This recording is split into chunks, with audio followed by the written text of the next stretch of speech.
Hello friends, তোমাদের সকলকে আমার চ্যানেলে স্বাগত। আজকে আমি একটা কলার মোচা নিয়েছি। মোচা আমরা অনেকেই নানাভাবে রান্না করে খেয়ে থাকি, কিন্তু আজকে আমি মোচার যে ওপরের খোসাটা থাকে, যে নরম খোসাটা, এই ওপরের খোসাটা বাদ দিয়ে দেবো, ভেতরে যে নরম খোসাটা থাকে সেটা আজকে আমি ফ্রাই করব। তো চলো তোমরা দেখে নেবে আমি কিভাবে মোচার খোসা ফ্রাই করি। মোচার ওপরের যে খোসাগুলো থাকে সেগুলো বাদ দিয়ে দেবো, ভেতরের এরকম নরম নরম খোসাগুলোকে নেব। এগুলো আমি ভালো করে ধুয়ে নিয়েছি আগে থেকে।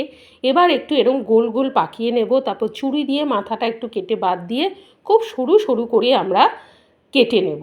ঠিক আলু ভাজা যেরকম আমরা সরু করে কাটি, ঠিক সেইভাবে আমরা এইভাবে সরু সরু করে কেটে নেব। তোমরা বটি দিয়েও কেটে নিতে পারো।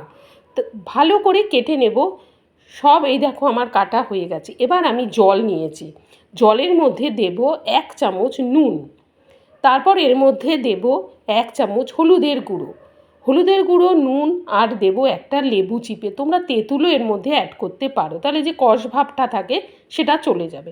তারপর মোচার কাটার খোসা যে কেটে রেখেছিলাম সেটা নুন আর হলুদ জলের মধ্যে ভিজিয়ে রেখে দেবো আধ ঘন্টা।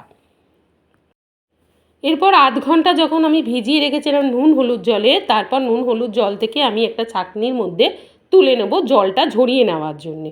জলটা ঝরে যাবে, তারপরে আমরা কী করব, যখন পুরো জলটা ঝরে যাবে একটা থালার মধ্যে ঢেলে নেব। থালার মধ্যে ঢেলে নেওয়ার পরে এর মধ্যে আমি কিছু মশলা মেশাবো।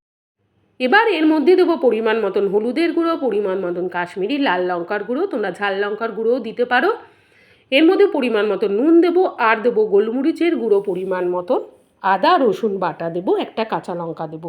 তোমরা যারা ঝাল খেতে পছন্দ করো এর মধ্যে বেশি করে কাঁচা লঙ্কা দিতে পারো, তাহলে টেস্টটা কিন্তু খুবই ভালো হয়। আর এর মধ্যে কয়েক দানা চিনি দিয়ে দেবো। এবার এর মধ্যে মেশাবো 2 চামচ কর্নফ্লাওয়ার, 2 চামচ কর্নফ্লাওয়ার দেবো। আর যাতে মুচমুচে হয় ভাজাটা, তার জন্যে আমরা 1 চামচ চালের গুঁড়ো দেবো।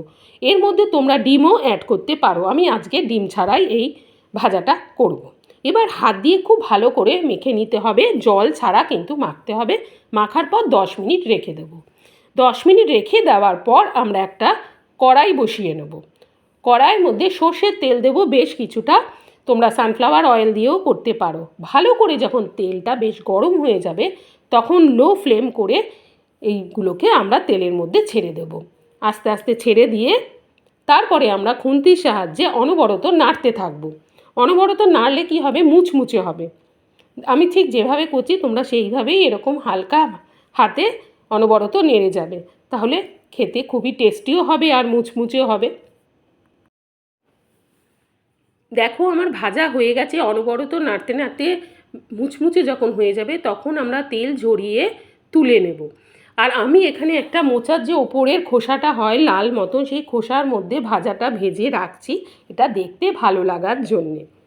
ঠিক এইভাবেই কিন্তু আমরা সমস্ত খোসাগুলোকে ভেজে নেব মুচমুচে করে, আর ভেজে তেল ঝরিয়ে তুলে নেব।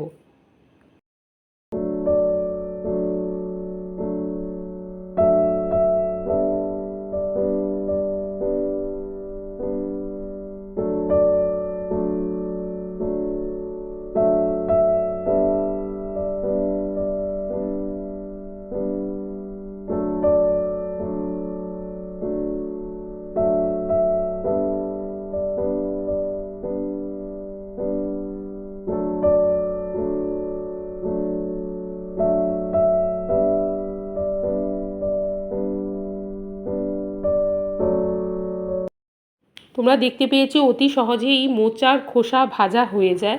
তো আমার সমস্ত খোসা ভাজা হয়ে গেছে, আমি প্লেটের মধ্যে তুলে নিয়েছি। আর খানিকটা রেখেছি মোচার খোলার মধ্যে, একটু ওপর দিয়ে চাট মশলা দিয়েছি, সস দিয়েছি। খেতে কিন্তু অসাধারণ। তোমরা এইভাবে মোচার খোসা না ফেলে বাড়িতে ট্রাই করতে পারো। তোমাদের যদি ভিডিওটা ভালো লেগে থাকে লাইক কমেন্ট শেয়ার সাবস্ক্রাইব করো। আর খুবই মুচমুচে হয়, তোমরা আওয়াজেই বুঝতে পারছো। তোমাদের সাথে দেখা হবে নেক্সট কোনো ভিডিও।